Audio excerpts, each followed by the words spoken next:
have listened to over 100 episodes of her podcast. I want to share with you my top 3 that will legitimately change your brain and transform the way that you think. First one, this is obviously a super popular episode for a good reason. It is the 13 things I wish I knew in my 20s.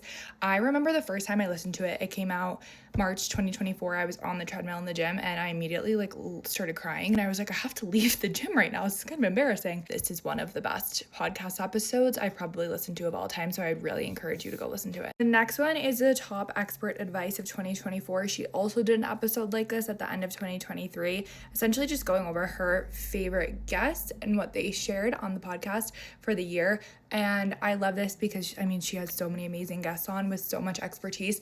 This episode kind of just gives a really great summary of some of her favorite guests, her favorite pieces of little nuggets.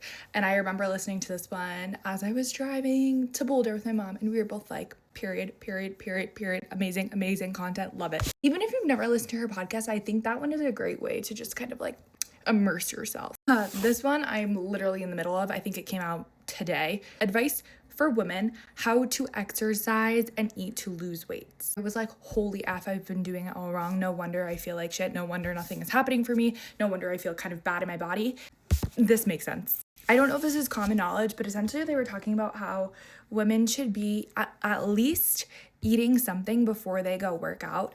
And I always used to do this, especially in the morning. I would always eat something when I was an athlete, and I kind of had to, otherwise I was going to pass out and die. Now that I really don't do that quite of heavy lifting or really intense cardio, I don't eat much. I don't eat anything before I go to the gym.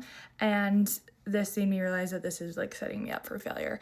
And this needs to be fixed. There's also other really good nuggets of information, some that I haven't even uncovered because I'm not even done with the podcast.